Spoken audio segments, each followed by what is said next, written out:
Welcome to the Salem TV News Break. I'm your host, Marie Sanders. We're keeping you informed of what's happening around Salem and around our nation. And once again, my co-host. Hello, Marie Sanders. Hello, Pastor Bright. How are you doing today? I'm doing well. Good. How was your holiday? Holiday, it was nice. At home. I mean, your weekend. Weekend, yeah. I'm in the holiday spirit. It's like the summer holiday season. We should be doing all kinds of things. Yeah. Just like there's a holiday season in the wintertime, when we come into that Juneteenth, 4th of July period. Right. We ought to be ready just to do our summer thing around Exactly. here. But we know that that's really not a good idea this time. Well, we want to make sure that we continue to practice our social distancing because the numbers keep getting more and more out of control. Yes, they are. And we were just talking about there would be maybe beach parties or barbecues, cookouts and things like that. Sometimes you may have to turn down an invitation. Absolutely. In fact, I was watching one reporter talk about how you have to weigh the benefits. If you have grandchildren that you haven't seen since the beginning of spring and you want to hug them and be close to them, then what you need to do is to offset the risk by not participating in other risky behaviors like crowded areas or going around with no mask on or not washing your hands. If you know that you're going to be at risk by going to the store more regularly or that you have to travel around to get things done, then you want to mitigate the risk to your vulnerable family members. That's right. And limit that type of activity so that you can spend more time with your family and friends for the 4th and all the other summertime activities that we have. Exactly. So while we're talking about these statistics, Pastor, would you like to give us an update? You know, we get these weekly updates, and they are very important. We have some very important information as it relates to us here in Orange. Absolutely. As you know, the statistics in our area have been skyrocketing. It seems like the state of Texas and various other states in the southern belt of the United States and the West have become ground zero for this outbreak. In fact, just on yesterday, June the 30th, the number of cases, new cases in the state of Texas topped 6,975 patients. Think about that. 6,795 new cases just yesterday throughout the state of Texas. Not only that, here in Orange County, 198 positive cases have been recorded, and of course, 3 of our neighbors have perished because of this disease. Now, you all know that we are anxious to get back into the sanctuary, and we are looking at the statistics to make sure that it's safe when we do go back. But we're also looking at empirical evidence from around the state and around the country. Some of that evidence comes to us from the school district. For instance, West Orange Cove Independent School District has published on their high school page some guidelines that are choices that parents are receiving when it comes to sending their children back to high school this semester, this coming school year.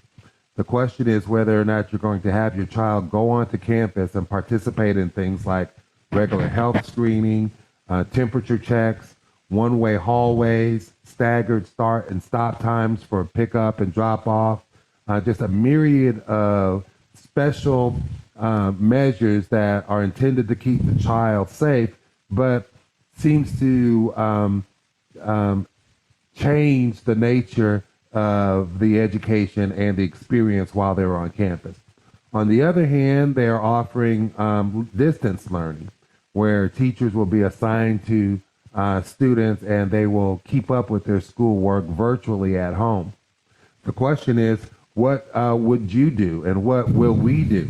Those are the types of issues that we are faced with. And as long as we're facing those types of issues outside in places like the school district, we have to remain extra vigilant here in the church with our most vulnerable church members. while the numbers are spiking as they are, I think it's pretty obvious that we need to maintain as much social distance as we can in this church setting. However, here at Salem and in the pastor's office, we're working on programming that can allow us to gather together in outdoor settings at time when it's not over 100 degrees outside in the shade, and with activities that are wholesome and that build a sense of family here at Salem United Methodist Church. When asking around and looking for guidance from the county, Orange County, we discovered that this morning our county judge, Judge Gautier, has also come down with the coronavirus, and we want to let him and his family know that we at Salem are praying for him and his speedy recovery. However, as he has not yet mandated that we have mandatory mask wearing in the city of Orange or in Orange County, I am asking you as your pastor, please wear your face mask when you go out. Please wash your hands thoroughly before and after you enter your home after an outing in the city of Orange. And please limit your gathering to less than 10 people unless those folks are in your immediate family, and that means folks who live in your household, who go to bed and get up underneath your roof every day. Those are the folks who are inside of your health bubble. Everyone else is outside, and until we see these numbers start to go down, we need to stay vigilant in our households, in our persons, and as a church. So, Marie Sanders, I'm looking forward to us getting back into the sanctuary, but not too soon. Not too soon. That's right. You don't want to go too fast, and that's wisdom. But you were asking us to please, the members and everyone, please wear your mask. That's right. You know, you're only in the store maybe 10 minutes, sometimes 20 at the most, maybe 30 if you're really getting a lot of groceries. Absolutely. But I would rather that than be on a ventilator. Absolutely. We don't want to risk the worst possible health outcomes out there. And those outcomes are indeed deadly. That's right. When you have over 120,000 Americans dead because of one event, that's a huge cataclysmic type of occurrence. And even though you may not be suffering from this right now, we want to make sure that you continue to remain healthy. And just because you haven't been touched by it doesn't mean that you can't be touched by it. So please, Salem, remain vigilant and safe. All right. Thank you so much, Pastor. Well, we'll be right back right after this.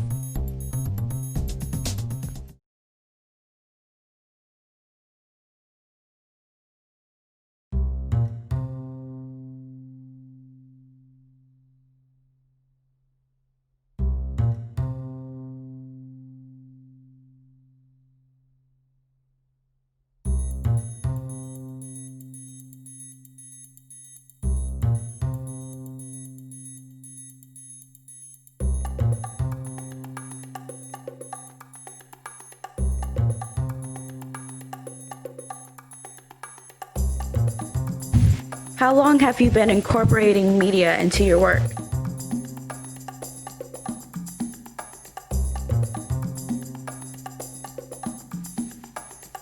I've been incorporating different types of media into the ministry from the very beginning.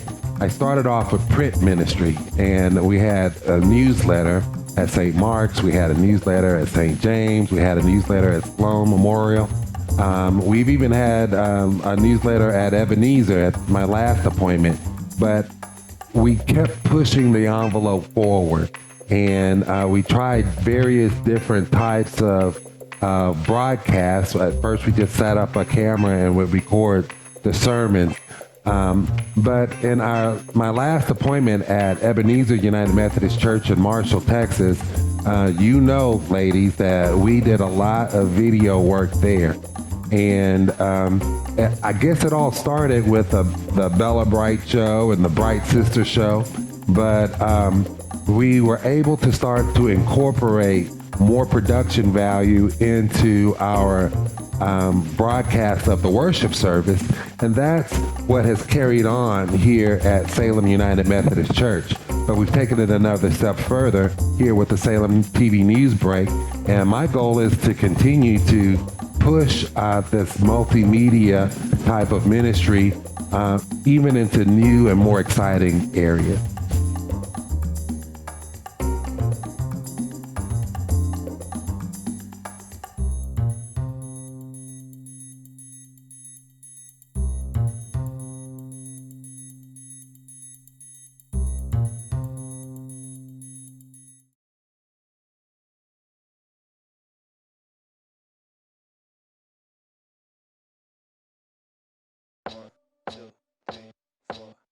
I think I'm losing my mind, trying to stay inside the lines. It's like you're running in place. How you keep staying. Now for this week's announcement. Worship packets for July are available. If you haven't already picked up your packet, they will be available for pickup Tuesday, Wednesday, and Thursday during our normal office hours. Please remember to pick these packets up during our office hours because we are closed on Mondays and Fridays. Viewers for June 28th worship service was only 19. But don't worry, if you missed that sermon, you can always see it again. Go back to our YouTube channel. You can subscribe if you haven't already done so. But please, Salem, remember to share those videos on your social media outlets and with your family and with your friends. The offering for June 28th was $1,390. Once again, thank you for your liberal giving.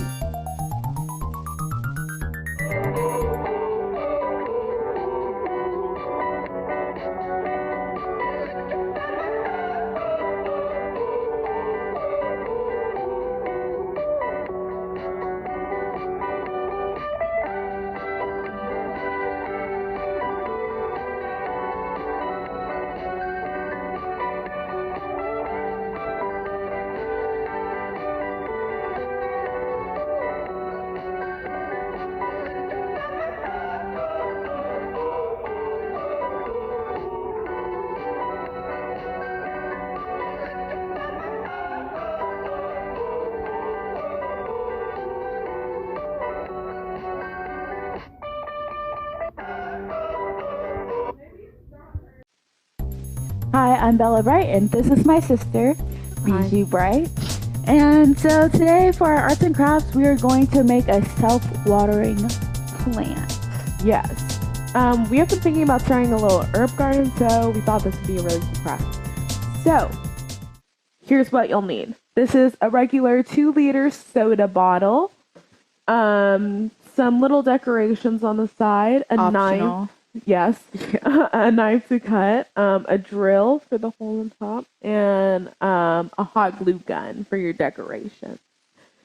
So basically what you're going to do is you're going to cut your bottle in half, and yes, Bella. Oh. Anyways, so this is ours that we've passed on. Sorry. All right. I thought we were doing it. That's why the first one was done. That's why we cut one in half already? Well, it's to show after. We're not cutting anything in half. Just pull it out. All right? From now on, you're not going to be cutting or anything. What you will do is you will put half of that dirt in and hold the wick. Okay. While you're pouring the dirt in, halfway, she holds the wick. Then you spread it out and then pour some more dirt in and put the stick in at the top. Okay. All right? And that's all you got to do. The Right stick? over Okay. You reset it. Ready? Hi, I'm Bella Bright, and this is my sister Bijou Bright, and Hi. this is the arts and crafts segment. So today we're making self-watering plant holders. Yes. Okay, so what you're going to need is a regular 2-liter soda bottle, some decorations if you want them, and a hot glue gun so you can put them on, a knife so you can cut your bottle, and a drill for a hole that's going to go in the cap. So, Bella, could you show us our model? This is one that we have done already. So, I am going to, and the string goes through this hole in the bottom. Just like that. Yeah. Yeah. So, we are going to put in a little plant in here for you guys. So, I'm going to pour in a little bit of this. Excuse me, Bella. Trying not to waste any of this. Okay. Yeah. So we're going to pour in that much. And then we have our plant over there. Bella, could you put that in? Yep. Okay. And now we're going to pour in some more just so we settle it in. Oh, see, that's what I didn't want to happen. Okay. So we're just going to do that. Shake it around, pat it in, and now it's nice and secure. And when you have your water down here, it's going to water itself, the string at the bottom. Very cool, very fancy. And it's really nice if you just want to make a nice little DIY plant holder / self-waterer. Yeah. Yes. So, do you want to glue on some decorations? Of course. So, here we have some hearts and, squares and stuff, circles, a star. Okay, so you want to just put it on here? We don't have any hot glue in this. Okay, so yeah, so that's what you can do. You can just stick it on just like that if you have hot glue. So this is our self-watering plant holder, and if you do something like this, please show it to us. Send it to salemtvcares@gmail.com. Okay, thank you so much. Bye. We'll be right back after this. Could dance like Michael Jackson. I could get you satisfaction. And you know we out here every day with it. I'ma show you how to get it. It go right foot up, left foot slide, left foot up, right foot slide. Basically, I'm saying either way, we about to slide. Welcome back, and this is me and Ms. Bijou Bright. Hi.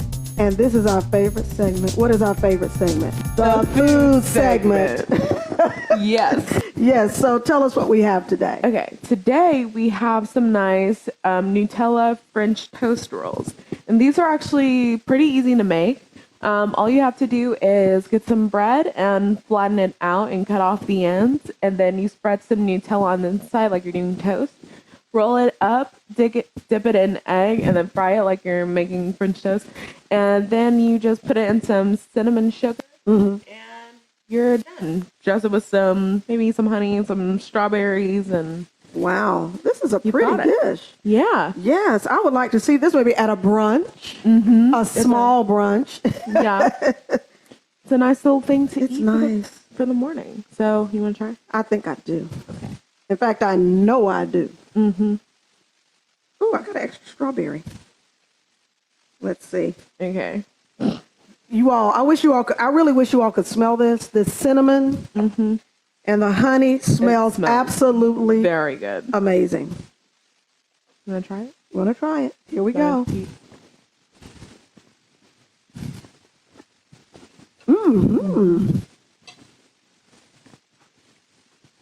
I can't tell that this is was this white bread, plain bread? It doesn't seem like it. It really does. I love the chocolate with the strawberry. It just goes together so well. Oh, chocolate and strawberry. You can't go wrong with that. And the And cinnamon. the cinnamon gives it a nice little accent. It's just really good. This is amazing. I know. And it's not too sweet for those of you who can't have anything too sweet. It's not too sweet. It's just really perfect for a nice little brunch in the morning. With a nice drink. Some orange juice or something. Yes. Well, this is really, really good. So we're going to keep on eating. I'm going to cover myself. but this is really, really good. Okay. So until next time, stay faithful and stay fruitful.